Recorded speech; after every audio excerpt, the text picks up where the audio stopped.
C'est la première conférence du département de l'année et nous avons le plaisir donc d'accueillir ce soir Étienne Cornu, qui est professeur des universités, que nous connaissons particulièrement bien dans notre université de la Nouvelle-Calédonie, puisque Étienne a été pendant de longues années, je crois depuis 2005, c'est ça ? 2006. Depuis 2006 jusqu'à donc la fin d'année 2019 en poste au sein de notre université, et qu'il est désormais donc en métropole à l'université, j'ai un trou de Saint-Étienne.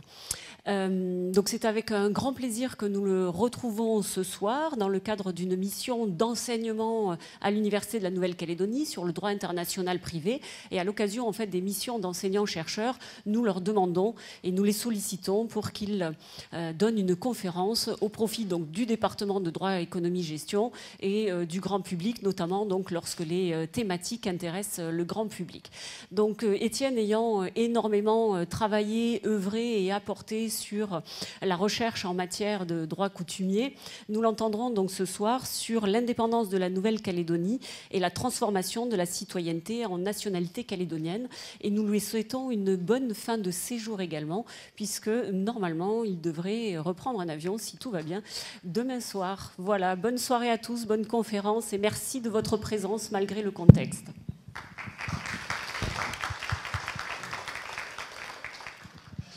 Je vous remercie. Vous pourrez me souhaiter bonne condoléance à la fin de la conférence et me souhaiter bon courage. J'espère effectivement partir demain. Ce serait mieux. Bon. Donc, merci Nadège, merci au département DEG et à l'Université de la Nouvelle-Calédonie de m'accueillir à nouveau pendant quelques temps suite à mon départ l'an dernier. Donc, effectivement, j'étais là depuis assez longtemps, donc je connais bien cette université. J'ai œuvré effectivement sur le droit coutumier essentiellement, et puis je me suis un petit peu intéressé aussi, avec évidemment les échéances institutionnelles arrivant, à la question de la citoyenneté ici. Donc le thème que je vais vous présenter ce soir, c'est un article que j'ai écrit il y a 2 ans déjà. Le but était de le présenter, de le publier lors du premier référendum, et puis bon, ça s'est pas fait, donc je l'ai rangé au tiroir, attendant sagement évidemment que la question redevienne d'actualité. Et là, donc, cet article a été publié il y a pas très longtemps à la revue du droit public 2019 au dernier numéro 2006. Et donc ce que je vous dis ce soir est une version un peu plus courte de cet article qu'on peut évidemment trouver facilement. La thématique que j'ai retenue, c'est donc de me situer dans le contexte de l'indépendance de la Nouvelle-Calédonie et de traiter d'une question qui, moi j'ai l'impression en tout cas, a assez peu été débattue, en tout cas de ce que j'ai entendu lors de la première campagne référendaire. C'est donc la question de savoir que deviendra, qui sera de nationalité calédonienne et qui corrélativement pourra perdre sa nationalité française. Bref, d'un des effets de l'indépendance, de la succession d'États sur la question de la nationalité des personnes physiques. Alors je prévois de parler, ce sera peut-être un tout petit peu long, je vous prie d'avance de m'en excuser, je prévois de parler à peu près 45 minutes, 45-50 minutes environ, et puis après ça laissera le temps éventuellement à des questions. Alors la question évidemment elle est sensible, politiquement, juridiquement. Moi je me place sur un terrain uniquement juridique, et évidemment j'ai aucune velléité ni indépendantiste ni loyaliste dans mon propos. Alors parmi les nombreuses particularités qui caractérisent la Nouvelle-Calédonie, la citoyenneté est, on le sait tous, celle qui cristallise le plus l'attention et les passions. Donc c'est l'article 4 de la loi organique qui dispose qu'il est institué, je cite, il est institué une citoyenneté de la Nouvelle-Calédonie dont bénéficient les personnes de nationalité française qui remplissent les conditions fixées à l'article 188. Donc cette citoyenneté ouvre aux Français qui en bénéficient le droit de voter et de se présenter aux élections provinciales. Alors chacun sait que les conditions d'accès à cette liste électorale spéciale à l'élection du Congrès et des assemblées de province, qu'on appelle la LESP, c'est l'acronyme que j'utiliserai pour la suite. Donc ces conditions d'accès ont été restreintes. Désormais, seuls les jeunes majeurs, en théorie, dont l'un des parents est lui-même citoyen, alimentent désormais cette liste. Un nombre significatif de citoyens français sont ainsi exclus de toute participation aux élections provinciales, alors même qu'ils seraient natifs et ou résidents de longue date en Nouvelle-Calédonie. Pour autant, on le sait aussi, cette restriction au corps électoral n'a pas été jugée attentatoire aux droits et libertés fondamentaux, dans la mesure où elle s'applique strictement et uniquement, je cite l'arrêt de la Cour européenne des droits de l'homme, la REPI, strictement et uniquement à des scrutins s'inscrivant dans un processus d'autodétermination. L'accord de Nouméa donc, prévoit qu'au terme d'une période de 20 années, nous y sommes, le transfert à la Nouvelle-Calédonie des compétences régaliennes, l'accès à un statut international de pleine responsabilité et l'organisation de la citoyenneté en nationalité seront proposés au vote des populations intéressées. Alors chacun sait aussi qu'à ce vote ne pourront se prononcer que les personnes inscrites sur la liste électorale spéciale à la consultation, dite LESC, ici, avec des conditions d'accès qui sont un petit peu différentes de la LESP, on y reviendra plus tard. Alors si la question posée lors de la consultation donna l'image d'une solution binaire entre indépendance pure et simple et maintien dans la France, la réalité est quand même un peu plus complexe dans la mesure où ces alternatives peuvent prendre des formes différentes. Ce ne sera pas mon propos. Alors dans le cadre de cette communication, j'envisagerai l'hypothèse où la Nouvelle-Calédonie dispose d'une compétence internationalement reconnue en matière de nationalité. La nationalité relevant des compétences dites de souveraineté, les compétences régaliennes, la situation est donc celle d'une Nouvelle-Calédonie devenue indépendante à l'issue du processus référendaire.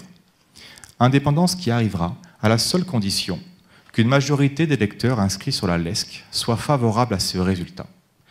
Et, chacun le sait, cette éventualité a été pleinement acceptée en 1998 par toutes les parties calédoniennes, quelle que soit donc leur obédience, par leur seule signature de l'accord et par la force morale autant que juridique de la parole ainsi donnée.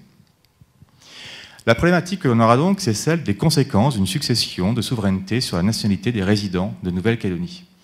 Alors traditionnellement, la question elle est double, selon que l'on se place du côté de l'État prédécesseur, la France, ou de l'État successeur du territoire, la Nouvelle-Calédonie. Alors pour l'État successeur, la Nouvelle-Calédonie, la question sera celle de l'accession à la nationalité du nouvel État. Qui devient national calédonien au jour de l'indépendance? À quelles conditions? Sera-t-il possible d'y renoncer? Quelle sera la politique en matière de nationalité à court et à moyen terme? La plurinationalité sera-t-elle admise? Pour l'État prédécesseur, la France, la question principale porte sur le maintien ou non, de plein droit ou non, de la nationalité française. Faut-il distinguer entre les citoyens et les non-citoyens calédoniens? Faut-il avoir référence aux critères de l'origine tels qu'utilisés par le Code civil ou encore du statut personnel? La renonciation sera-t-elle possible? Et faut-il distinguer entre les Français d'origine et ceux qui ont été naturalisés? Alors sur toutes ces questions, l'accord de Nouméa, évidemment, mais ce n'est qu'un accord très large, donc l'accord de Nouméa ne répond que très partiellement. Son article 2, qui reprend un peu l'ancien habituel, qu'on retrouve à plusieurs reprises dans l'accord, prévoit que, je cite, « l'un des principes de l'accord politique est la reconnaissance d'une citoyenneté de la Nouvelle-Calédonie, que celle-ci traduit la communauté de destin choisie et s'organiserait après la fin de la période d'application de l'accord en nationalité s'il en était décidé ainsi. » Dans une première lecture, et si donc la Nouvelle-Calédonie devenait indépendante, les citoyens calédoniens, au jour de l'accession à la pleine souveraineté, deviendraient, à compter de ce jour, et de plein droit, nationaux calédoniens. A contrario, les non-citoyens conserveraient nécessairement leur nationalité française, sous peine, évidemment, de se retrouver apatrides. Mais là est la seule certitude qui découle de la lettre de l'accord et partant la seule qui, à ce stade de lecture en tout cas, est constitutionnellement garantie.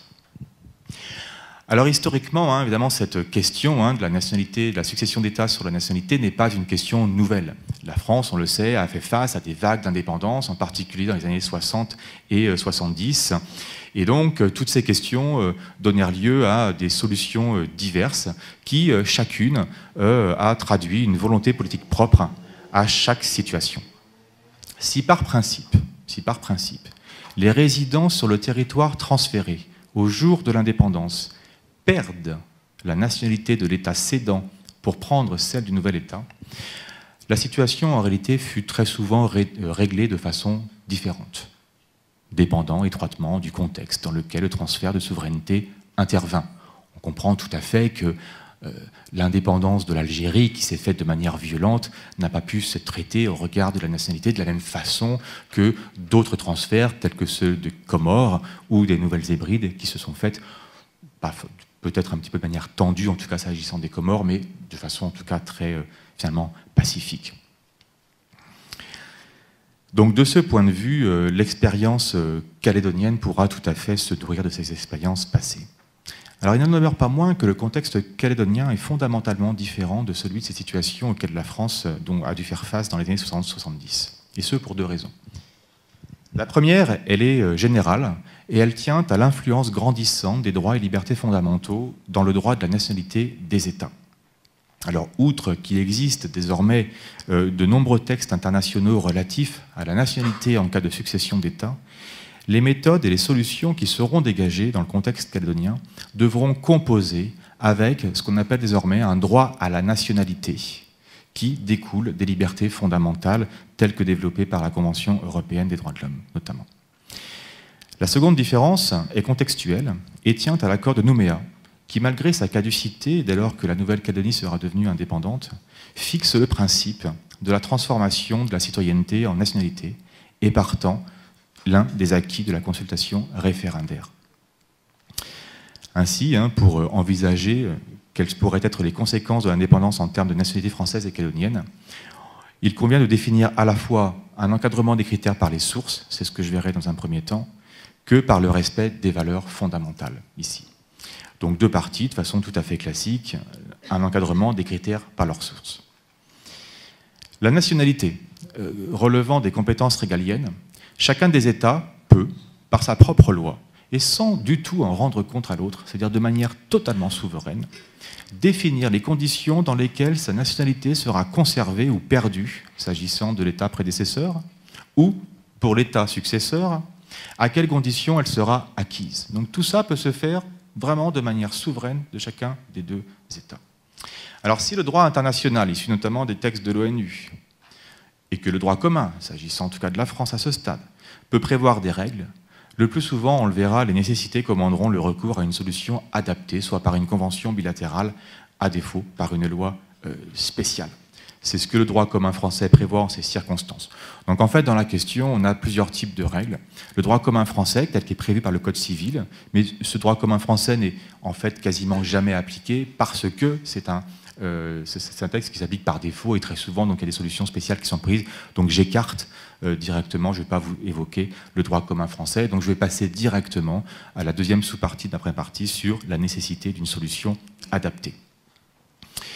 Cette adaptation, donc c'est-à-dire de trouver une solution adaptée au contexte calédonien, pourra se faire soit par une convention, soit par une loi spéciale. Et donc cette solution adaptée consistera à utiliser, à définir des critères qui permettront de dire qui garde, qui perd sa nationalité française. Donc tout d'abord les sources et ensuite les critères. Alors c'est un truisme que de dire que la Nouvelle-Calédonie, que le contexte calédonien justifiera un traitement particulier, un traitement singulier. La Nouvelle-Calédonie est singulière en tant que telle, elle a un statut sui generis, elle a un titre constitutionnel spécifique, il y a des dérogations aux valeurs constitutionnelles qui sont tellement nombreuses, qui sont autant d'arguments qu'il ne fait quasiment aucun doute, évidemment, qu'il y aura un traitement spécial sur le cas de la nationalité dans un contexte d'indépendance de la Nouvelle-Calédonie. Ce traitement spécial, donc, il se fera a priori, en principe, en tout cas c'est naturellement ce choix qui devra être fait, par le biais d'une convention bilatérale franco-calédonienne. Alors l'intérêt d'une convention bilatérale, c'est que déjà il permet de façon très générale de mieux appréhender les situations d'apatridie, qui sont quand même le problème principal ici. L'indépendance ne doit pas rendre les résidents d'un territoire apatrides. Donc ils doivent toujours garder l'une ou l'autre de leur nationalité. Une raison plus spéciale relève de la Nouvelle-Calédonie. Par les accords de Matignon-Oudinot, puis de Nouméa, la France, bien que partie neutre, accompagne, on le sait, le processus d'autonomie progressive de la Nouvelle-Calédonie, en rendant possible son accès à la pleine souveraineté. Ce choix politique assumé commande que la France accompagne le processus dans sa globalité, c'est-à-dire même au-delà de l'indépendance, afin de la rendre effective. Une solution conventionnelle permettrait alors d'envisager de façon combinée les conséquences sur la nationalité des personnes concernées, conditions du maintien dans la nationalité française, autant que l'évolution de l'accès à la nationalité calédonienne dans un second temps, en évaluant tous ces risques d'apatridie afin de les écarter, et en envisageant, cette fois du côté du législateur calédonien, la question de la double nationalité. Une telle convention pourra s'inscrire aussi bien dans un contexte d'indépendance pure et simple que dans l'hypothèse, évidemment, d'un partenariat. À défaut de convention, l'État, la France, peut tout à fait recourir à une loi spéciale où elle décidera en pleine souveraineté comment elle va maintenir ou non la nationalité française des personnes concernées. Cette solution, une loi spéciale, trouve des origines, des exemples historiques. C'est ce qui s'est passé pour l'Algérie, c'est ce qui s'est passé pour les Comores, les Nouvelles-Hébrides, ou les territoires des Afars et de Issask, devenus Djibouti aujourd'hui. Tous ces textes donc, ont été pris pour tous ces territoires de façon tout à fait unilatérale. Il y avait aussi un autre texte que je n'évoque pas sur toutes les indépendances des pays d'Afrique noire qui a réglé de manière globale tous ces cas. Ces exemples, en tout cas, montrent que le contexte lié à la dépendance d'un territoire peut être pris en considération et justifier donc des mesures spéciales qu'il convient d'envisager dorénavant. Donc, quels pourraient être les critères utilisés dans l'hypothèse d'un maintien ou de plein droit de la nationalité française ou de perte ici? Alors, deux critères, évidemment, peuvent être envisagés. Alors, ce que je vais vous dire peut éventuellement réjouir ou effrayer, évidemment, les auditeurs qui seraient concernés par ces questions-là. Ce ne sont que des idées, des possibilités, des solutions qui ne sont pas forcément, évidemment, celles qui seront décidées, le cas échéant, mais en tout cas, c'est tout à fait, je le pense, des solutions possibles. Donc, deux critères peuvent être envisagés ici, qui seraient des critères de maintien ou non dans la nationalité française. Le critère de statut personnel, d'une part, et le critère de la citoyenneté, d'autre part. Donc, s'agissant du critère du statut personnel, au jour de son accession à la pleine souveraineté, les Français domiciliés en Nouvelle-Calédonie relèveront, selon l'article 75 de la Constitution, soit du statut personnel de droit commun, soit d'un statut personnel particulier. Alors, si l'on met de côté le statut mahorais, il s'agira pour l'essentiel des personnes de statut coutumier kanak et celles de statut particulier wallisien et foutounien. Serait-il donc possible, dans ce cadre, de prévoir que les Français de statut personnel de droit commun conserveront leur nationalité de plein droit française, quelle que soit leur situation au regard de la nationalité calédonienne, tandis que les Français de statut coutumier kanak ne pourront la conserver que sous condition. Distingués de la sorte, les Français, selon qu'ils sont de statut de droit commun ou de statut coutumier, répondraient à la même finalité que celle ayant prévalu pour l'Algérie et pour les Comores. Pour l'Algérie, ce critère permit aux Français à l'implantation ancienne, s'agissant des pieds noirs essentiellement, et qui auraient eu beaucoup de peine à démontrer leur origine française, c'est le critère qui est utilisé par le droit commun, prouver l'origine française.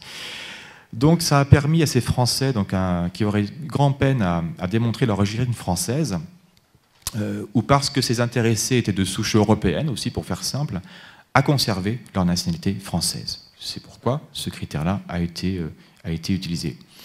Si on fait une comparaison, en Nouvelle-Calédonie, l'implantation française ancienne à partir de la prise de possession de 1853 et le cas des Français issus de l'immigration, notamment d'Indonésie ou du Vietnam, peuvent créer les mêmes difficultés de preuve de l'origine.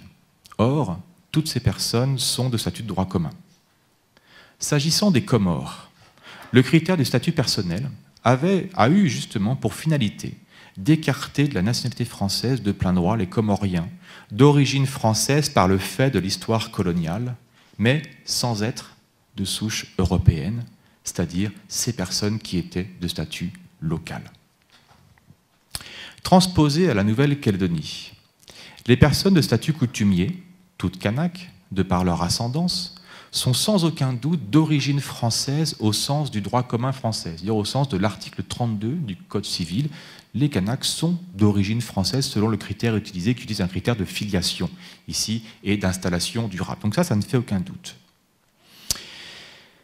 Pour autant, ils ne sont pas de souche européenne. Par ce critère du statut personnel, seraient ainsi maintenues de plein droit dans la nationalité française les personnes de souche européenne ou assimilées. En revanche, les personnes de statut coutumier, autrement dit les membres du peuple kanak ayant conservé leur statut coutumier, ne conserveraient pas de plein droit la nationalité française. Alors évidemment, j'ai bien conscience que politiquement, qu'une telle option est très sensible, et que la comparaison historique que je fais avec l'Algérie ou les Comores, bien qu'ancienne, qui comporte sa part d'anachronisme, pour autant, je pense que cette solution est tout à fait conforme à l'accord de Nouméa.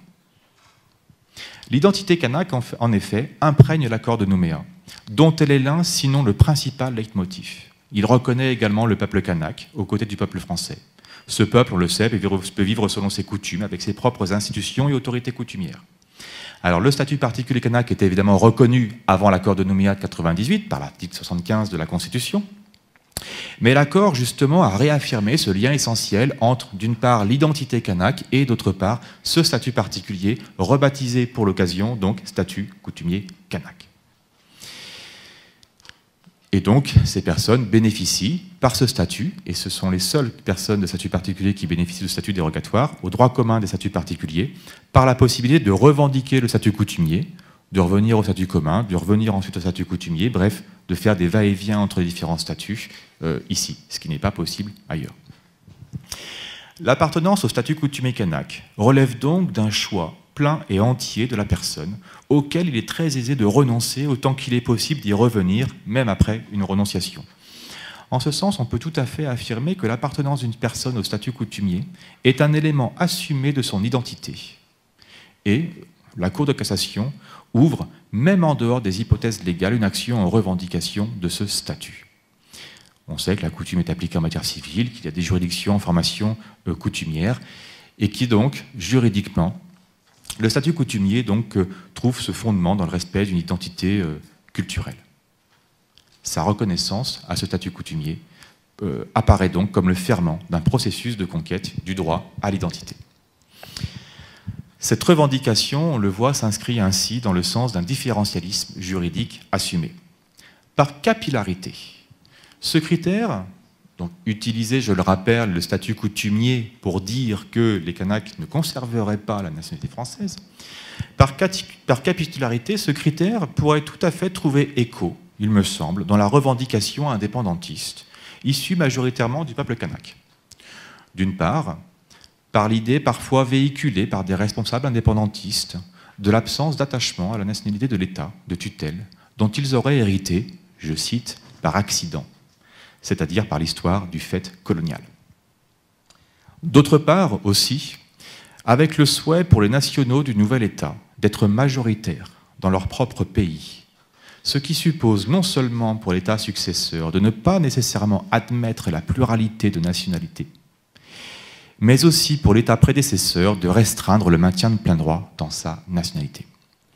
Alors si son opportunité purement politique devra être évaluée, retenir le statut personnel comme critère de maintien de plein droit ou non dans la nationalité française n'est, on le voit, pas totalement dénué de sens, et ce choix peut tout à fait apparaître comme un aboutissement logique de l'accord de Nouméa, qui aura promu l'identité kanak en lui redonnant toute sa place juridique ici. Alors, le statut coutumier, j'en conviens, n'a pas cette fonction dans la lettre, dans la lettre de l'accord, mais je crois pouvoir dire que l'esprit de l'accord ne s'y oppose pas. Qu'en est-il ensuite du critère de la citoyenneté? Alternativement ou cumulativement au critère du statut coutumier se pose la question du critère de la citoyenneté. Serait-il possible de prévoir que les Français non citoyens conserveront de plein droit la nationalité française, tandis que les citoyens calédoniens ne pourront la conserver que sur certaines conditions? De prime abord, cet effet donné à la citoyenneté au regard de la nationalité française ne serait que la réciproque de son effet acquisitif de plein droit de la nationalité calédonienne. Surtout, l'effet qui serait ainsi donné à la citoyenneté au regard de la nationalité française peut aussi apparaître, comme pour le statut coutumier, comme l'aboutissement logique du processus de transition institutionnelle mis en place en 1998. La citoyenneté, celle de l'article 4, n'a-t-elle pas été dès l'origine conçue comme le marqueur identitaire de la communauté calédonienne du destin commun en devenir, c'est-à-dire cette communauté qui pourrait constituer ce, je cite, peuple calédonien originel rassemblé autour de valeurs communes? Prise à la lettre, si on le prend à la lettre, le préambule de l'accord de Nouméa, je crois, ne dit pas autre chose lorsqu'il évoque, je cite, la reconnaissance progressive d'une citoyenneté de la Nouvelle-Calédonie, celle-ci devant traduire la communauté de destin choisie et pouvant se transformer, après la fin de la période, en nationalité s'il en était décidé ainsi. » Fin de citation. Quelle serait cette indépendance si les nationaux du nouvel État étaient, dès ce qu'on appelle communément le jour d'après, donc si les nationaux du nouvel État étaient minoritaires dans leur propre pays par rapport aux nationaux de l'ancienne puissance tutélaire? La souveraineté nationale serait-elle assurée si tous les membres de ce nouveau peuple conservaient de plein droit la nationalité de l'État prédécesseur?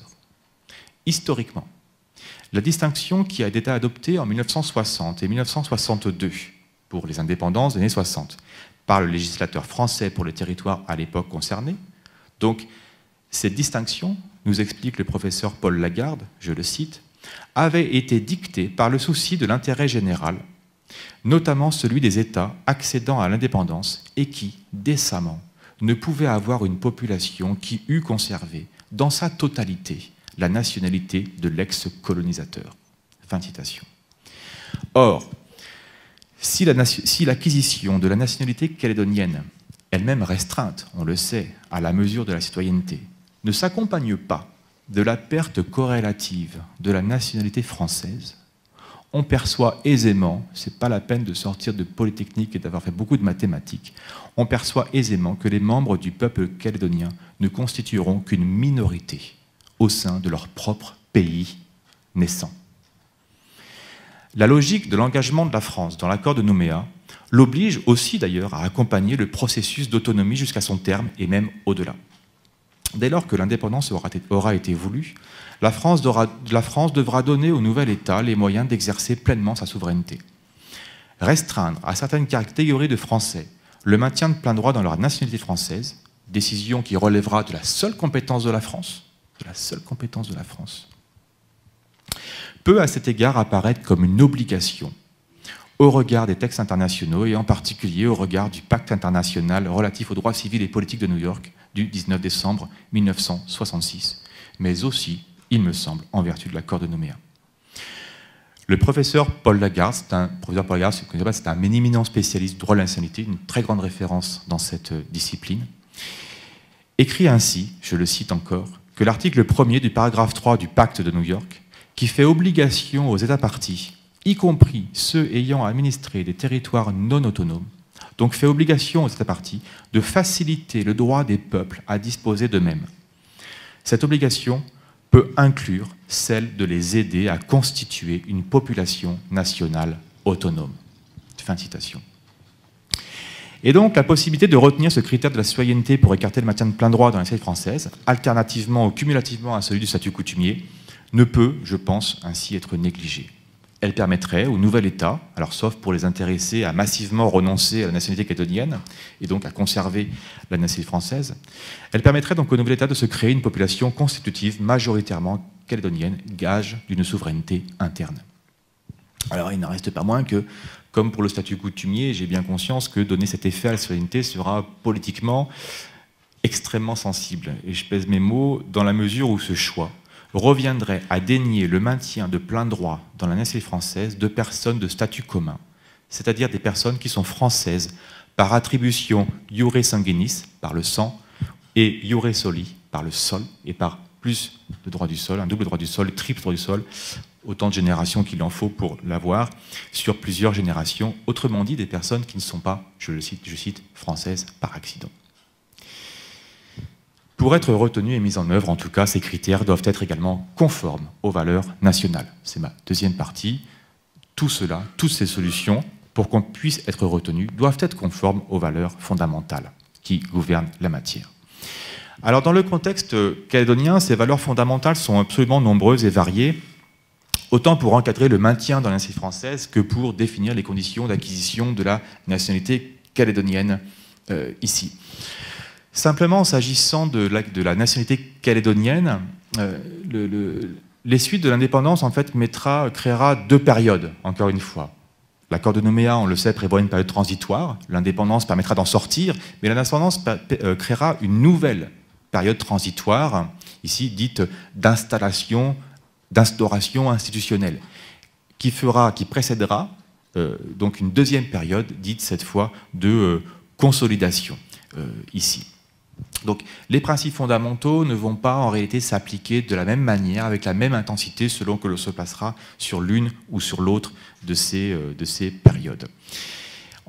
Tous ces principes fondamentaux qui vont donc guider, qui vont donner les principes directeurs à ces critères qui vont être utilisés en matière de nationalité, tous ces principes fondamentaux relèvent soit des textes internationaux, les pactes, la Convention européenne des droits de l'homme, s'agissant en tout cas de la France, mais également des principes de l'accord de Nouméa. Donc 2 points.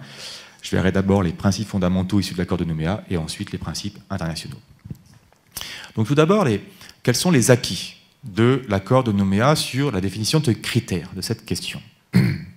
En son point 5, l'accord pose, on le sait, un principe d'irréversibilité constitutionnelle des acquis de l'organisation politique mise en place au cours de la période. La transformation de la citoyenneté en nationalité calédonienne fait assurément partie de ces acquis fondamentaux, car via cette citoyenneté s'est construite l'identité du peuple calédonien, auquel la prise en main de son propre destin est proposée à chaque consultation référendaire. Le peuple calédonien originel, celui de l'an 1 de l'indépendance, sera nécessairement à l'image de celui que l'accord aura défini. Ce peuple sera, au lendemain de l'indépendance, celui qui aura été construit au cours de la période relative à l'accord de Nouméa. Pour autant, ce peuple calédonien ne se réduit pas aux seuls citoyens. Si, de sa lettre, il ressort que seuls les citoyens calédoniens, au jour de l'indépendance, accéderont de plein droit à la nationalité calédonienne, il apparaît cependant que l'esprit de l'accord commande que cet accès immédiat et de plein droit soit étendu à toutes les composantes de ce peuple calédonien en devenir. Donc, 2 points, la lettre et l'esprit. Donc la lettre, l'accès de plein droit des citoyens calédoniens à la nationalité calédonienne. Alors l'accord de Nouméa, on l'a vu, je l'ai annoncé dans l'introduction, érige la citoyenneté en critère exclusif de l'accès de plein droit à la nationalité calédonienne au moment de l'indépendance. On va en déduire 2 conséquences. D'une part, et je l'ai déjà dit, seuls les citoyens calédoniens, au sens de l'article 4, au jour de l'accession à la pleine souveraineté, deviendront, à côté de ce même jour, et de plein droit, nationaux calédoniens. A contrario, les non-citoyens calédoniens n'accéderont pas de plein droit à cette nationalité calédonienne, et donc ils conserveront nécessairement leur nationalité française, sous peine, on l'a compris, de devenir apatrides. Ça, c'est la seule certitude qui découle de l'accord de Nouméa. D'autre part, le principe posé par l'accord justifie qu'aucune autre condition ne pourra venir encadrer cette accession de plein droit à la nationalité calédonienne des citoyens calédoniens. Dès lors, ça veut dire quoi? C'est-à-dire que dès lors que la preuve de sa qualité de citoyen calédonien est établie et effective au jour de l'indépendance, l'intéressé accède à la nationalité calédonienne dès ce même jour. C'est un droit intangible, c'est un droit acquis, irréversible, auquel le nouvel État calédonien ne pourra restreindre par l'ajout d'autres conditions. Par exemple, le nouvel État ne pourrait pas exiger, dans l'accès de plein droit à cette nouvelle nationalité, une condition de domiciliation, en disant que seuls les citoyens domiciliés accéderont à la nationalité. Un citoyen calédonien accédera à la nationalité calédonienne, même s'il n'est pas domicilié en Nouvelle-Calédonie. On le sait, cette domiciliation n'est d'ailleurs pas elle-même un critère pour devenir citoyen calédonien au jour d'aujourd'hui, au sens de l'article 188. Une personne qui serait citoyenne sans même être native, ni jamais n'avoir vécu en Nouvelle-Calédonie, ce qui est possible aussi au jour d'aujourd'hui, deviendrait également nationale calédonienne.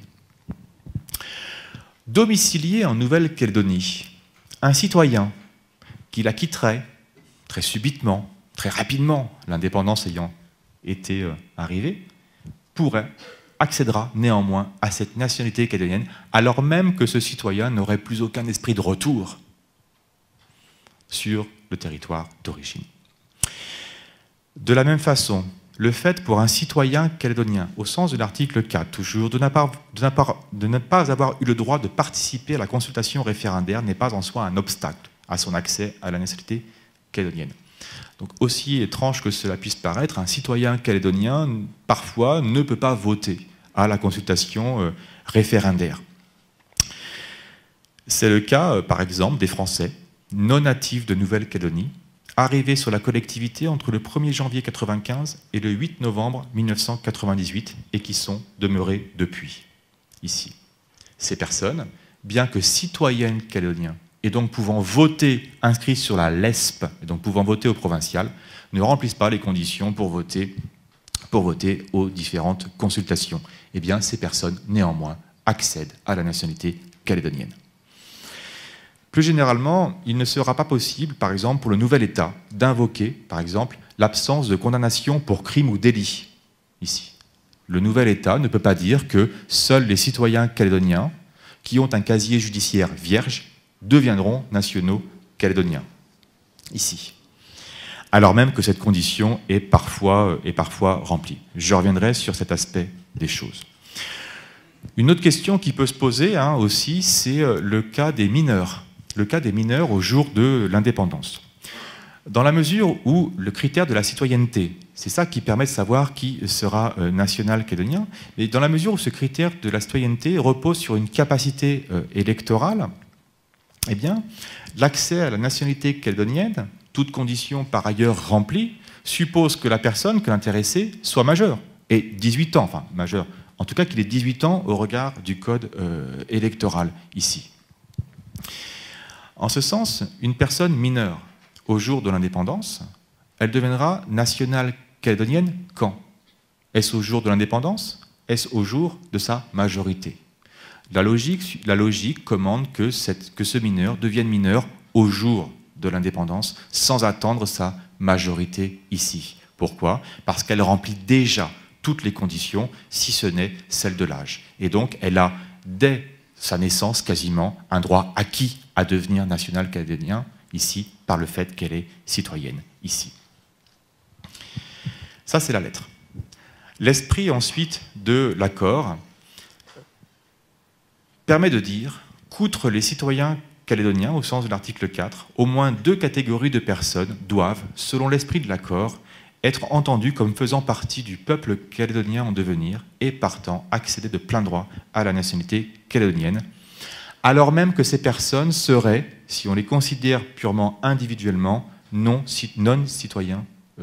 pas citoyennes calédoniennes au sens de l'article 4. 2 personnes, donc. Les premières, ce sont les non-citoyens qui sont pour autant inscrits sur la liste électorale spéciale à la consultation. Dans la mesure où les conditions d'appartenance à la LESP et à la LESC sont différentes, eh bien, on trouve des cas où certaines personnes sont sur l'une ou sur l'autre. Dans la plupart des cas, on est sur les deux, mais on trouve comme ça des cas qui sont pas du tout résiduels, mais qui pourtant créent des distinctions. Alors, on a déjà vu un cas précédemment d'une personne qui est citoyenne sans pour autant pouvoir voter, et donc on peut avoir l'hypothèse inverse. Je donnerai simplement un ou 2 exemples, qui est fréquente quand même.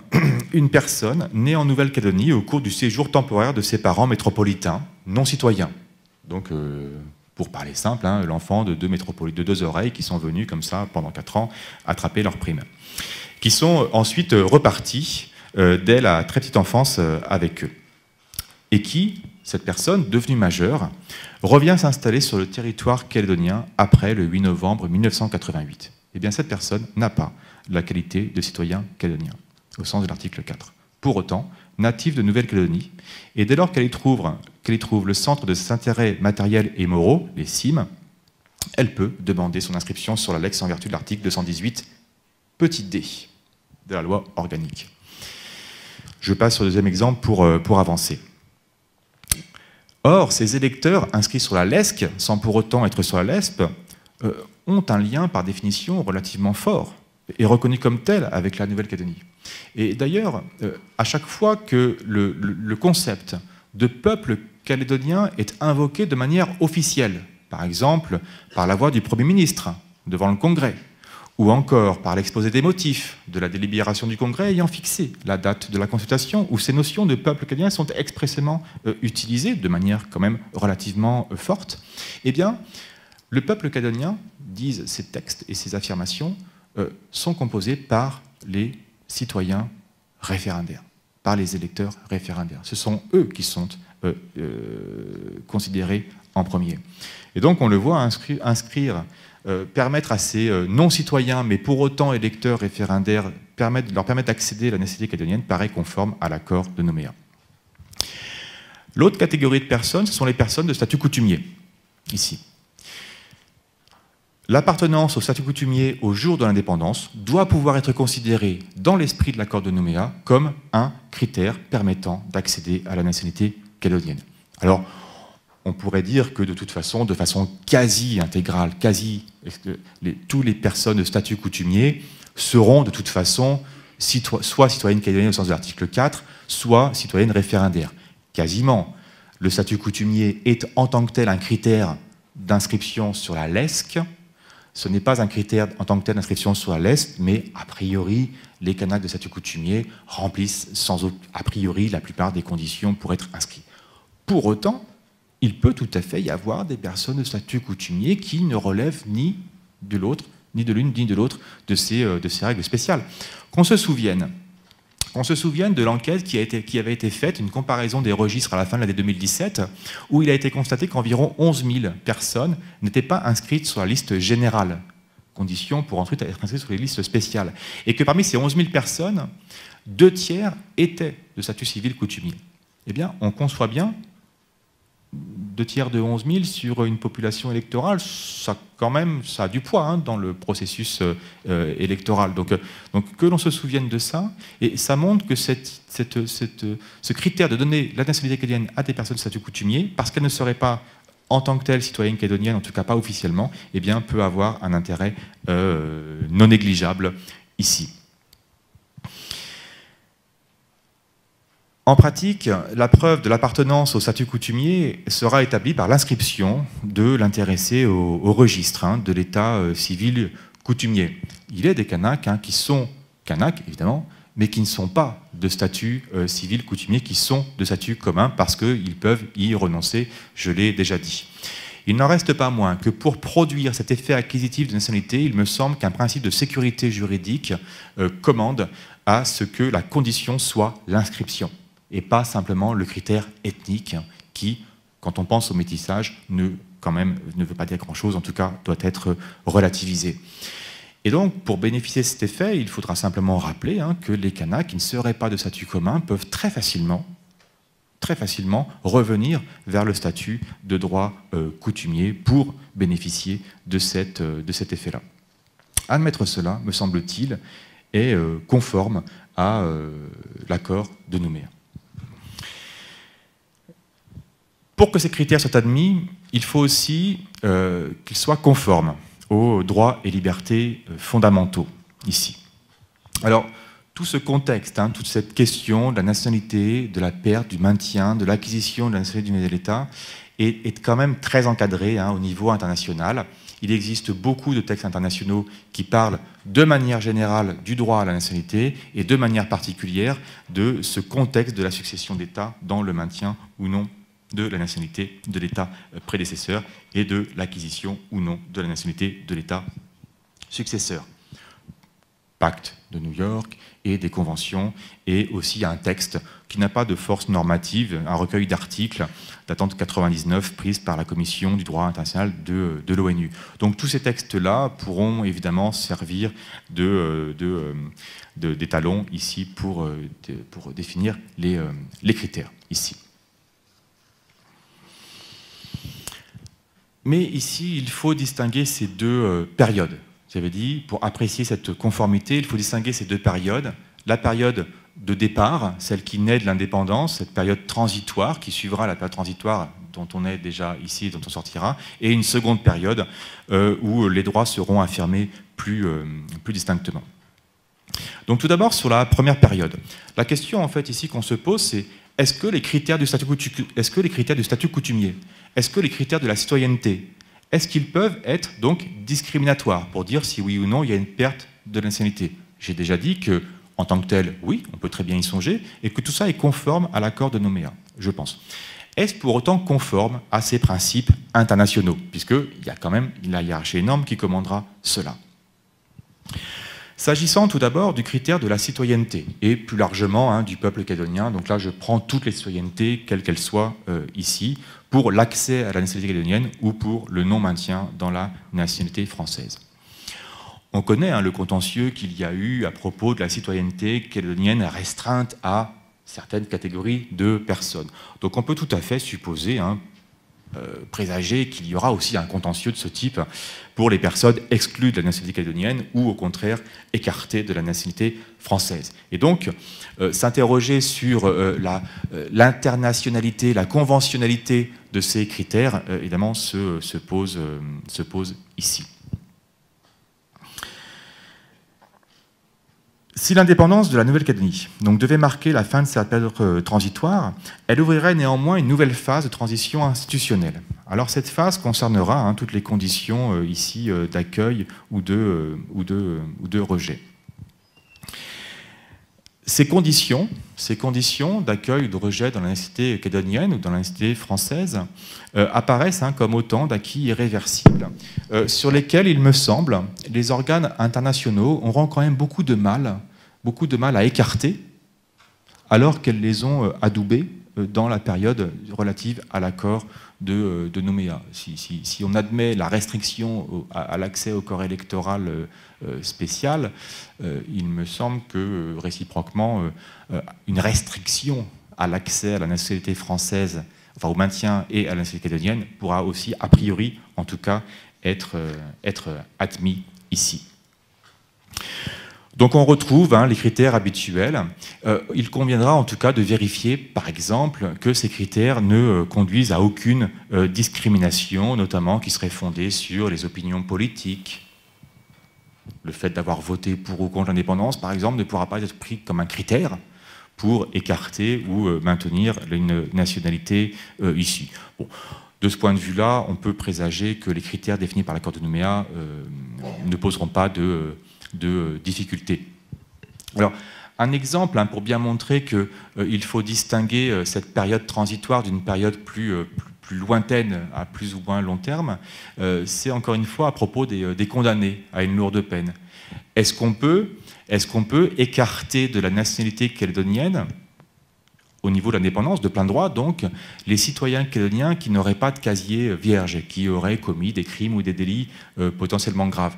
Ce critère du casier vierge est un critère qui est très fréquent pour interdire aux personnes de devenir françaises. Si vous cherchez à devenir français, un étranger qui cherche à devenir français par naturalisation, s'il a un casier déjà bien rempli, il ne le sera pas. Et ça, c'est tout à fait normal. C'est tout à fait normal. C'est un critère. En revanche, dans le cadre d'une succession d'États, pour l'accès de plein droit à la nationalité du nouvel État, ce critère ne peut pas du tout être pris en considération. Cela, tous les textes internationaux et tous les experts, notamment du Haut Commissariat aux réfugiés, insistent bien sur cette question-là, qu'on ne peut pas encadrer, on ne peut pas écarter ces personnes. Dire cela, c'est simplement rappeler que tous les Calédoniens incarcérés au camp Est, quelle que soit la raison, ne pourront pas être exclus, pour cette raison, de la nationalité calédonienne. Alors une autre condition qui pourrait rassurer certains, c'est que le droit international impose pour le nouvel État de garantir pour les résidents en Nouvelle-Calédonie au jour de l'indépendance leur statut. C'est-à-dire qu'en fait que toutes les personnes vivant en Nouvelle-Calédonie qui n'accéderaient pas à la nationalité calédonienne ont droit à un maintien sur le territoire du nouvel État. C'est imposé par les textes internationaux. Le nouvel État ne pourra pas, sans violer un texte international, chasser par bateau entier, évidemment, tous ceux qui n'auraient pas accédé à la nouvelle nationalité ici. Ça veut dire que les résidents devenus étrangers, donc les Français, tous les exclus du corps électoral aujourd'hui qui souhaiteraient rester dans le nouvel État, eh bien ces Français pourront rester et continuer à jouir exactement des mêmes droits qu'ils jouissaient auparavant, et que réciproquement, les nationaux calédoniens exclus de la nationalité française auront aussi les mêmes droits sur le territoire de l'État prédécesseur ici. Le critère du statut coutumier, cette fois. Le critère du statut coutumier, cette fois, est-ce que l'utiliser peut être considéré comme une atteinte aux textes internationaux ici? Donc on a vu que ce critère pouvait tout à fait être utilisé pour à la fois permettre d'acquérir la nationalité calédonienne ou pour au contraire justifier le non-maintien de plein droit dans la nationalité française, ici. Et donc la question se pose de cette conformité ici, avec de ce critère par rapport aux engagements internationaux à la fois de la France, mais aussi donc du nouvel État calédonien ici. Alors s'agissant de la France, il faut bien noter que la nationalité française est désormais incluse dans le droit à l'identité des personnes.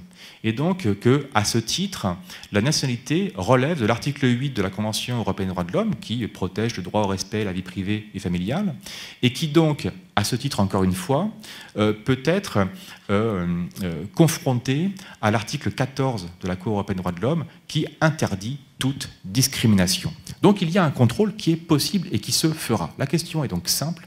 N'est-ce pas une discrimination illicite que d'exclure de la nationalité française les citoyens, les Kanaks de statut coutumier, alors qu'on maintiendrait les personnes de statut commun?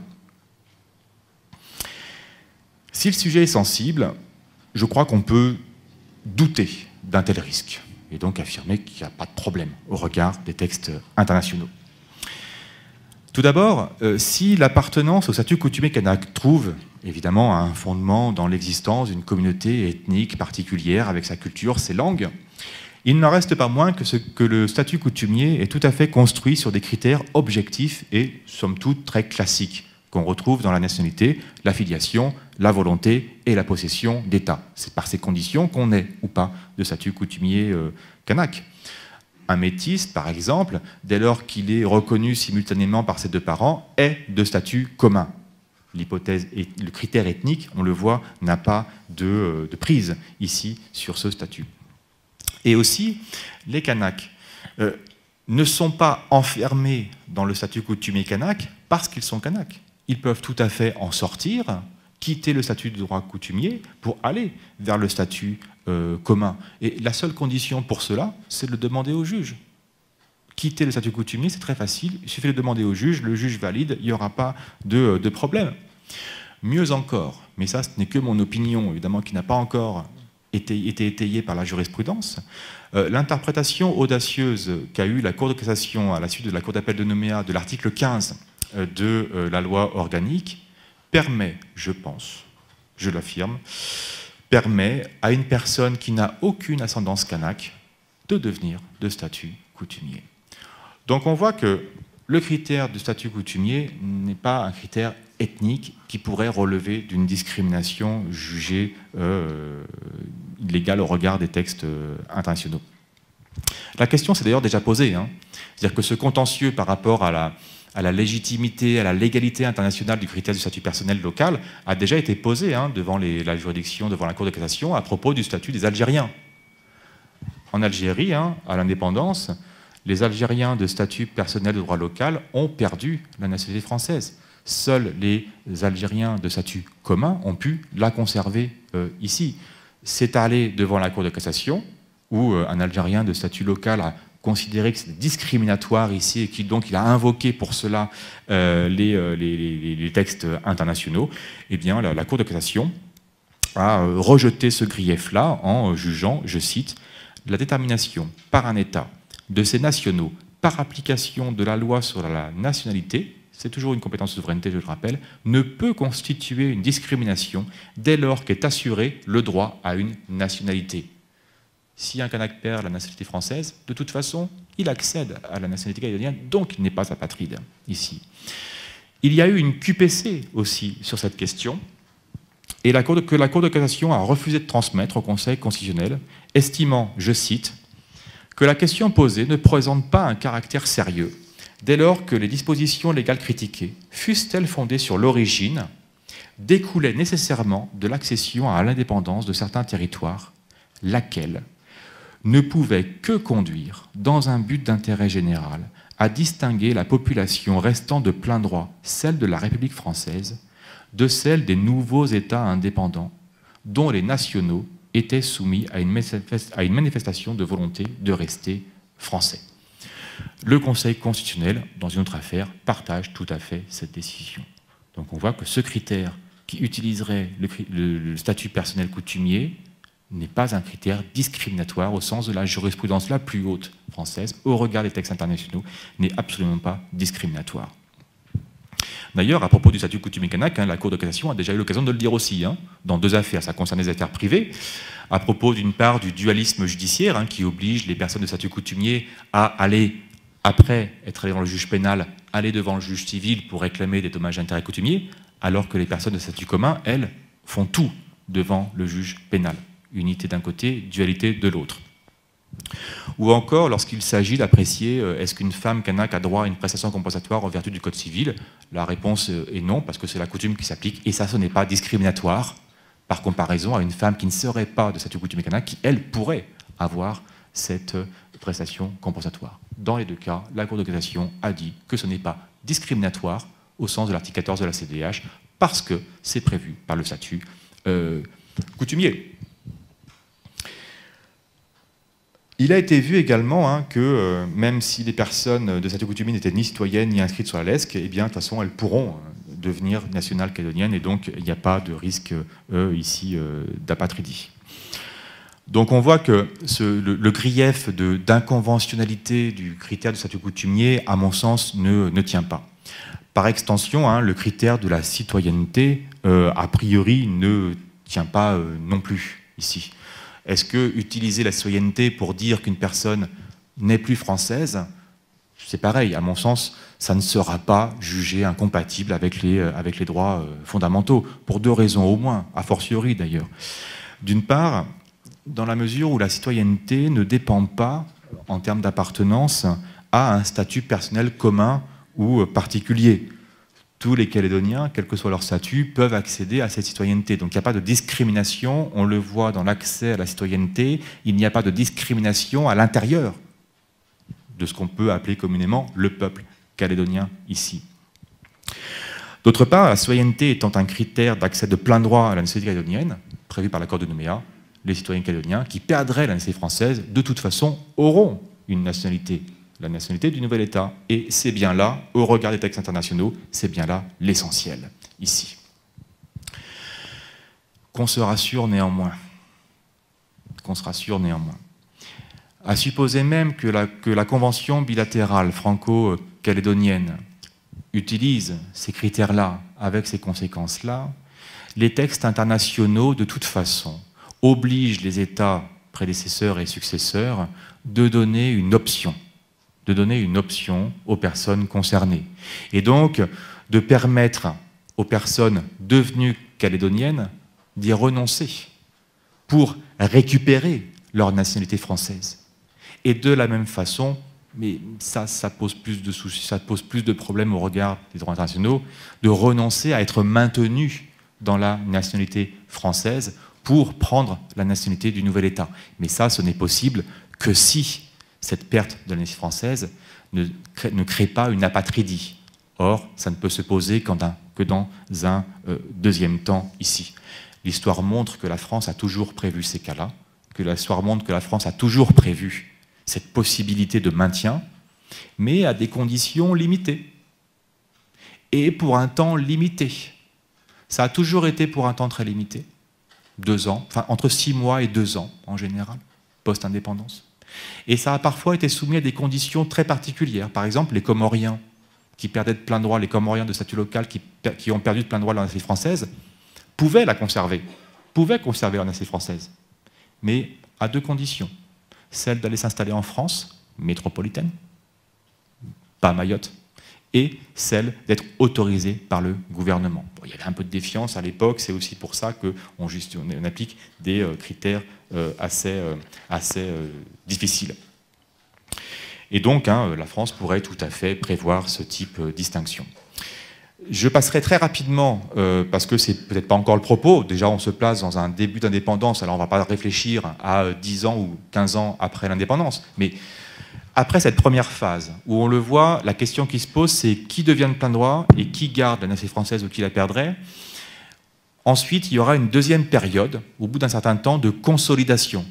Dans cette deuxième période, en fait, il est attendu du nouvel État qu'il prenne une loi sur la nationalité. l'accord de Nouméa, on le voit, suffira pour dire qui sera français, qui ne le sera plus. Il y aura une convention qui sera faite, ce sera assez rapide. Mais derrière, il faudra que le nouvel État s'organise.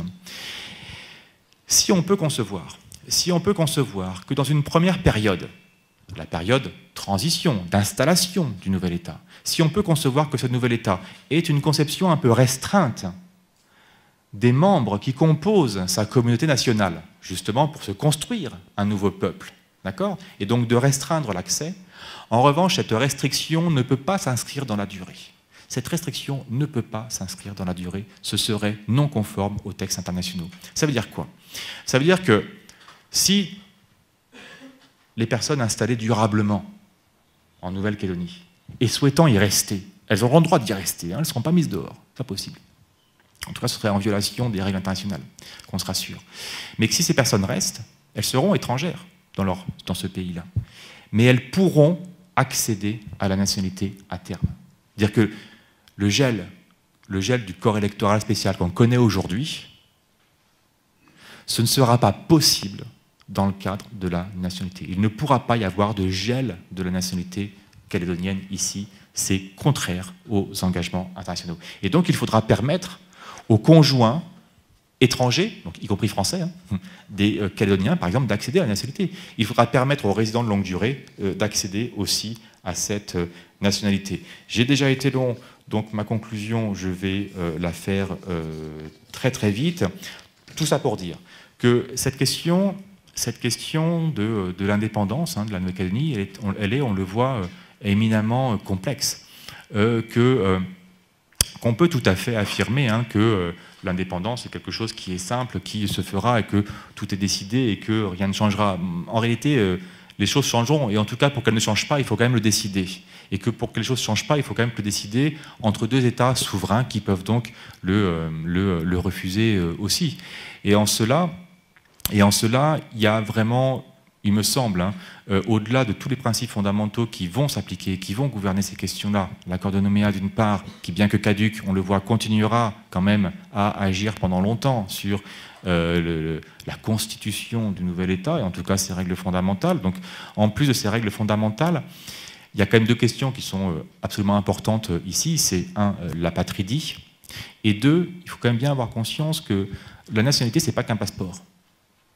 C'est pas qu'une carte d'identité, la nationalité. C'est vraiment une composante, un marqueur juridique, identitaire, constitutionnel d'une population constitutive d'un État.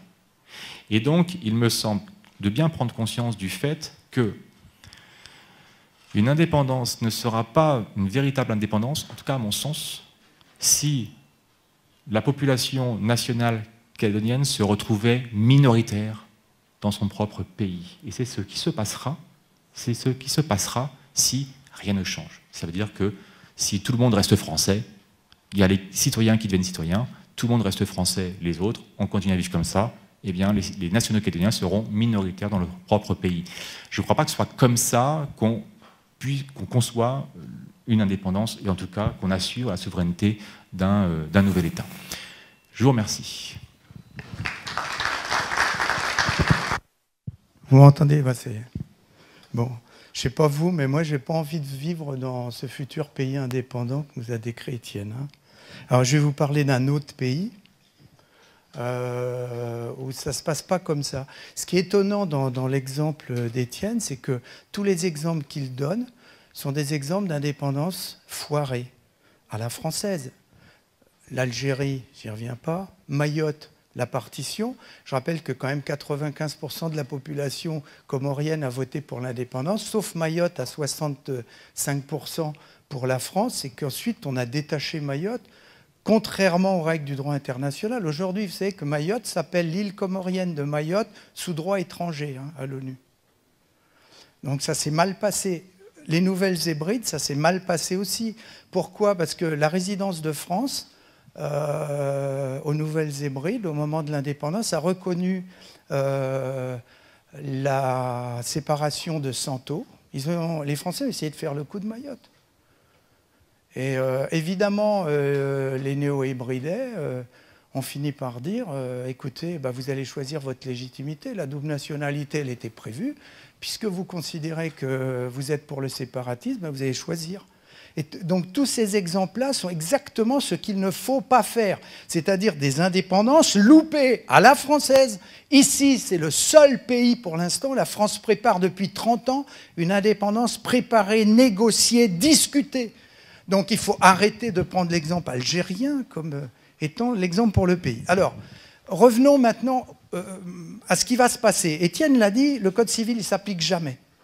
Et c'est des questions qu'on discute depuis 10 ans. Moi, que je discute en face à face avec les leaders indépendantistes depuis 10 ans. Et un des exemples pour vous montrer la difficulté, c'est l'imbrication des populations. Imaginez que ça se passe comme ça. Au lendemain de l'indépendance, vous aurez les Ors, vous aurez les Calédoniens, vous aurez les Kanaks. Bon, admettons que les Calédoniens, enfin plus exactement les Français de Nouvelle-Calédonie qui forment le peuple calédonien avec les Kanaks s'il y a le oui. Bon, imaginons que les Français de Nouvelle-Calédonie, qui sont citoyens, deviennent nationaux du pays avec les Kanaks, dont acte ça fait le peuple. Leurs enfants et eux-mêmes vont perdre le passeport. Imaginez maintenant les oreilles. Lui, c'est cool. Je veux dire, on lui dit, tu peux rester, tu gardes le passeport. Il se marre bien, hein, en disant aux autres, vous avez vu. Alors après, encore mieux, leurs enfants. Le petit oreille qui naît en Calédonie, il va être national du pays par le droit du sol, et il va avoir son passeport français par le droit du sang et ses parents. Il va se marrer, hein, il va dire aux Calédoniens, vous êtes vraiment des pauvres débiles. Je vais dire, regardez, moi j'ai les doubles passeports parce que je suis un Zor, etc. Donc, on installe, et c'est là qu'il faut que vous preniez en compte la dimension politique, on installe des conflits de légitimité, des conflits graves qui mènent à la guerre civile avec ce discours-là. Et donc, la seule solution, elle est qu'évidemment, on ne va pas demander aux gens de choisir entre les deux nationalités, parce que sinon, on revient aux hypothèses. C'est la valise, parce qu'une décolonisation vue de la France, c'est toujours un arrachement. Donc, c'est pas ça qu'il faut faire. Évidemment que ça n'est pas possible. Alors, ce qui manque quand même dans l'exposé, Étienne, puis après je termine, ce qui manque dans l'exposé, c'est quand même que l'Union calédonienne demande la double nationalité. Le PALICA demande la double nationalité. Le FLNKS demande dans son programme commun qui est présenté pour le oui, demande le maintien de la double nationalité. Cette double nationalité, il la demande, il y a un seul qui doit répondre, l'État. Pourquoi l'État ne dit-il pas aujourd'hui aux Calédoniens, banco, sur la double nationalité? Pourquoi? Parce qu'implicitement, il fait la campagne du non, comme toujours. Et donc, lisez les programmes indépendantistes, c'est-à-dire ils demandent la double nationalité justement parce que l'idée, c'est que l'indépendance se passe bien. L'idée, c'est qu'on ne rentre pas dans le choix entre les différentes légitimités. L'idée, c'est qu'on garde le passeport. Et je termine là-dessus. Garder le passeport dans les petites îles. Évidemment, ce n'est pas l'Algérie ici. Si on avait gardé l'Algérie française, c'est les Algériens qui éliraient le président de la République aujourd'hui, parce qu'il serait majoritaire. Donc ici, c'est tout petit. Il y a 270 000 personnes, et encore, ils ne sont même pas tous citoyens. Je veux dire, c'est tout petit. À l'échelle de la France, c'est rien. Exactement comme les petits pays insulaires vis-à-vis des anglo-saxons. Donc ça ne pose aucune difficulté de maintenir la nationalité, la double nationalité. Et dans certains cas, dans les indépendances avec partenariat, c'est-à-dire les pays associés, ce que demandent, je rappelle, les indépendantistes, hein, dans certains cas, les pays ont choisi de garder la nationalité néo-zélandaise. On cite souvent l'exemple des Cook, ils ont gardé la nationalité néo-zélandaise. Comme ils sont souverains, ils peuvent, à une majorité des 2/3 de leur Parlement, avec un référendum des populations à la majorité des 2/3, pas 50% plus 1, à la majorité des 2/3, eh bien, ils peuvent renoncer à la nationalité néo-zélandaise. Et c'est à ça qu'il faut arriver. La convention de partenariat, qui doit se négocier maintenant, qui devrait se négocier avant le oui, plutôt que de dire « jamais l'indépendance arrivera, le monde est figé, j'arrête l'horloge ». Il faut discuter de ça maintenant. Il faut demander à l'État « est-ce que vous nous garantissez la double nationalité demain ?» C'est à l'État de répondre. Les indépendantistes, ils l'ont déjà demandé. Pourquoi l'État ne le fait pas? Pourquoi l'État ne dit pas oui? C'est ça les questions qu'il faut vous poser. Et donc, le pays que je décris est très différent de celui que tu décris, Étienne. Manifestement, tu décris un pays qui vit dans la conflictualité permanente, dans lequel on ne comprend pas bien qui est le peuple calédonien. Je rappelle l'idée de l'accord de Nouméa, c'est ici, les Calédoniens, pour l'instant, n'existent pas. Il y a les Français de Nouvelle-Calédonie et il y a les Kanaks. Et ils se réunissent ensemble au sein du Citoyenneté pour, par le oui, former le peuple calédonien. Et le peuple calédonien n'existe pas. Et la citoyenneté, elle vise à donner la garantie aux Calédoniens qui seront traités à égalité dans le futur pays indépendant avec les Kanaks. Donc aujourd'hui, quand on dit la citoyenneté nous retire quelque chose, c'est uniquement parce que c'est un point de vue de Zoreille, un point de vue d'extérieur au pays. En réalité, la citoyenneté, c'est un partage pour le pays, à égalité de droits et de devoirs. Donc il ne faut pas rentrer dans la conflictualité. Je veux dire, ce n'est pas ce que souhaitent les indépendantistes aujourd'hui. Je m'excuse de parler un peu pour eux, mais c'est ça l'intérêt. Voilà ce que je veux dire.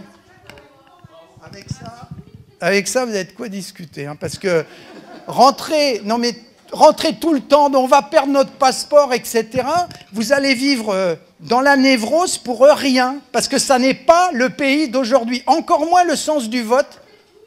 Le prochain.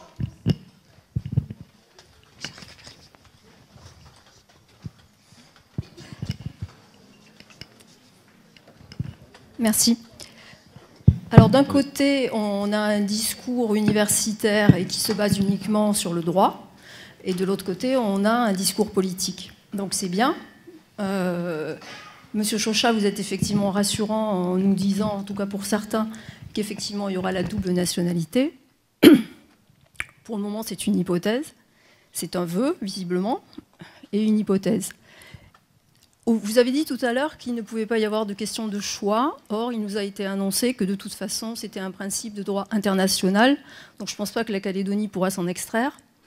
Et ce que je trouve quand même étrange, c'est que du côté indépendantiste, les indépendantistes souhaitent conserver la nationalité française, ce qui pour moi est quand même un peu une aberration.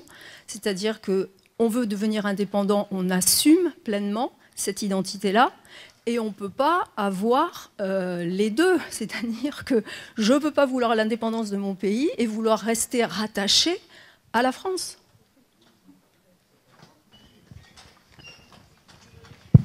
Ouais. Je prends juste le micro 2 minutes, pardon, puis après je vous redonne la parole, madame. Oui, moi ce que je présente, c'est l'état du droit. Alors évidemment, je me base beaucoup sur les exemples de la décolonisation française des années 60, parce que ce sont les dernières que l'on a eues, on n'a pas eu d'autres ici. Pour être tout à fait précis, il aurait fallu évidemment étendre la question de cette étude à des cas plus récents, hein, donc d'élargir le spectre un peu partout dans le monde, parce que après tout, les principes internationaux ont vocation à être les mêmes partout. Ce que ce débat montre en réalité, c'est que la question est quand même plus complexe qu'elle n'y paraît de prime abord. Mais ce qui est vrai, c'est qu'il y a des principes qui existent, il y a des exemples anciens qui existent, mais qu'au final, et ça tu as raison Mathias, tout repose sur un accord entre les deux pays, entre l'État successeur et l'État prédécesseur. Et ça, le droit international ne dit aussi pas autre chose. Et c'est pour ça qu'il y a un accord. Mais il y a quand même des obligations qui existent. Hein. Le pacte international, le pacte de New York, lorsqu'il dit que l'État prédécesseur doit accompagner et donc doit permettre au nouvel État de garantir la souveraineté du nouvel État, ça participe aussi de cette construction d'une communauté nationale. Et on pourrait parler des dettes, on pourrait parler des finances, etc. Évidemment, ce n'est pas la question aujourd'hui, mais c'est quelque chose qui est tout à fait complexe. Mais après, toutes les solutions sont possibles, ça c'est sûr. Je ne crois pas pouvoir entendre que je défendrai le conflit ici, hein, pas du tout. Simplement, ce sont des questions qui se posent. Et connaissant ces questions, connaissant le droit qui se pose, et évidemment que le contexte calédonien est totalement différent des problèmes des indépendances qui se sont passées dans les années 60, et aussi et surtout parce que la situation a beaucoup changé. Hein. Le Code civil, pourquoi on ne l'applique plus? Le Code civil, on ne l'applique plus parce qu'il utilise le critère de l'originaire. On dit les Français originaires restent français, les Français qui ne sont pas originaires ne sont plus français. C'est quoi un Français originaire? Quand on avait il y a 60, 70 ans des populations assez peu métissées, ça avait à la rigueur encore du sens. Ça n'en a absolument plus du tout aujourd'hui, avec en plus maintenant le développement des textes internationaux qui interdisent très fortement toute forme de discrimination, en particulier discrimination ethnique, ce que conduit à faire le critère de l'origine. C'est pour ça que le Code civil n'est plus utilisé, parce que c'est complètement anachronique, évidemment, ça. Donc ça amène de la négociation. Mais il y a des principes. Après, évidemment, ils pourront décider ce qu'ils veulent. Donc les indépendantistes peuvent demander, l'État peut tendre la main et accepter, et voilà. Mais il y aura des conséquences. La conséquence, ce ne sera pas neutre de garder la double nationalité sur la construction du nouvel État, me semble-t-il. Bonsoir. Mon premier commentaire, c'est qu'on vient à votre conférence pour un échange avec vous, pas forcément pour entendre un autre conférencier qui voudrait avoir la parole. C'est simple, voilà, une petite réflexion. Je ne suis pas du tout versée dans le jargon juridique, donc il y a certaines choses qui m'ont paru un petit peu obscures dans ce que vous avez expliqué. En gros, si j'ai bien compris, la question que se posent énormément de Calédoniens conservateurs qui souhaiteraient rester français, c'est que visiblement, pour conserver le double passeport, ce n'est pas le nouvel État qui proposera à ses citoyens de les conserver, mais c'est la France qui acceptera ou non de laisser le passeport en double passeport, d'après ce que vous avez dit, ou pas. Ça, c'est la première question. C'est une question essentielle sur laquelle on n'arrive absolument pas à avoir d'éclaircissement de la part des indépendantistes. C'est d'ailleurs bien dommage qu'avant les référendums sur une question essentielle comme si vous devenez citoyen, enfin si vous devenez calédonien dans le sens nationalité calédonienne, vous pourrez être calédonien et rester français. C'est un sujet qu'on n'arrive pas à avoir sur les ondes par le biais de la télévision. On n'a aucun éclaircissement. Mais d'après ce que vous avez dit, c'est pas un choix des Calédoniens du nouvel État souverain, c'est un choix de la France de le donner ou pas? Oui, je veux déjà répondre à la première question. En fait, c'est un peu comme dans un mariage, quoi. Il faut être deux pour dire oui. Pour qu'il y ait mariage, il faut être deux. Il faut que les deux disent oui. S'agissant de la plurinationalité, la question n'est pas aussi simple, en fait. Il faut que le nouvel État le demande. Le nouvel État, quand il crée son droit de la nationalité, il peut interdire la plurinationalité. Il y a plein d'États qui l'interdisent. L'Allemagne, par exemple, ça ne fait que très peu d'années, peut-être 10 ans ou 15 ans, que l'Allemagne accepte la plurinationalité. Et encore, uniquement la plurinationalité à l'intérieur de l'Union européenne. D'accord? Ça veut dire quoi? C'est-à-dire qu'un Japonais qui se marie avec un Allemand ne peut pas devenir allemand. Si, il le peut, mais il renonce alors à sa nationalité japonaise. Maintenant, des couples franco-allemands, ils peuvent avoir la binationalité. D'accord? Donc, c'est une question de souveraineté, la nationalité, donc c'est le nouvel État qui décide si oui ou non ici. Ce qu'explique le professeur Chauchat, c'est que les indépendantistes, dans leur programme politique, annoncent accepter la plurinationalité et donc accepter l'éventualité qu'une personne ait plusieurs nationalités, calédonienne, française aussi. La France, elle accepte la plurinationalité. La pluri, la bi, la pluri, on peut avoir 3, 4, 5 nationalités. Pour les Françaises, ça n'a aucune importance. Donc la France accepte. D'accord? Donc il ne s'agit pas, la question n'est pas est-ce que vous, la France, vous acceptez la plurinationalité? La réponse est déjà connue, elle est oui. D'accord? La seule question qui se pose, c'est celle que j'ai donnée, c'est est-ce que la France va maintenir automatiquement les nouveaux calédoniens dans la nationalité française? C'est ça la question qu'il faut poser à la France. Oui, est-ce que ceux qui deviendront calédoniens, est-ce qu'ils garderont automatiquement ou pas la nationalité française? C'est ça la question qui est à poser à la France. C'est ça la question. Ah bah oui. C'est une question de souveraineté. C'est un État décide souverainement qui est national, français ou pas. Donc on peut tout à fait affirmer, pour faire un petit peu peur, on peut tout à fait affirmer que la France dira non, et pas question, tous les Calédoniens ne seront plus français. C'est pas ce qu'elle fera. C'est pas ce qu'elle fera. Assurément, c'est pas ce qu'elle fera, parce que le droit international interdit de faire ça. D'accord ? Ce qu'il faut comprendre, c'est que dans les textes internationaux, moi je donne simplement le droit tel qu'il s'appliquera, tel qu'il donnera les éléments. Au moment de l'indépendance, il y aura un choix automatique. Il y aura une conséquence automatique. D'accord ? Et cette conséquence automatique pourra être contrebalancée par un choix des personnes. Les personnes qui seront devenues automatiquement calédoniennes pourront refuser cet accès à la nationalité et donc y renoncer pour reprendre leur ancienne nationalité. Et réciproquement. D'accord ?